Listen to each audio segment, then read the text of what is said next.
Виждали ли сте риза, чийто собственик е роден през 1842 година?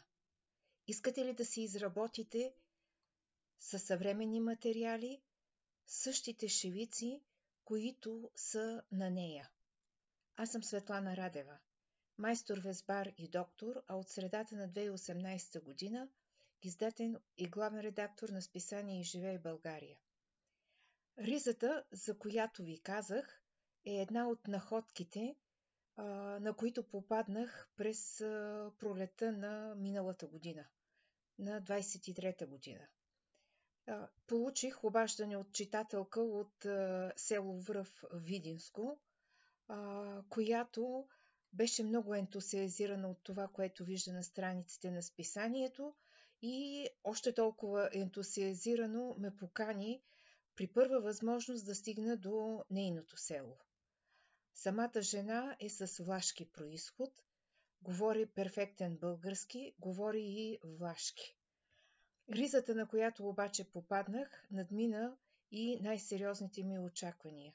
Тя беше на дъното на съндъка, тъй като според жената тя беше ценна само заради това, че е стара, че е принадлежала на нейн роднина, който е роден през първата половина на 19 век.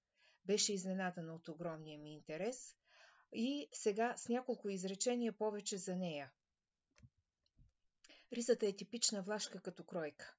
Мъжка влашка риза, дълга до средата на глезените, и е била комбинирана с дълъг бял панталон.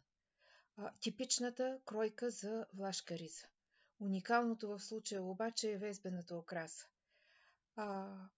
По огърлието на ризата няма грешка. Ето, показвам ви шевицата, изработена, ето я, за брой 2-3 на списание "Изживей България",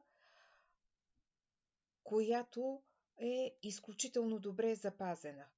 Ризата е носена в продължение на 20, 30, 40 години. Личи, че е избеляла шевицата, но в никакъв случай не можем да кажем, че състоянието е лошо. Като се има предвид възрастта й, работена е втората половина на 19 век. Това е една риза в перфектно състояние, изработена от домашно такан кенар, и не случайно ви показах шевицата.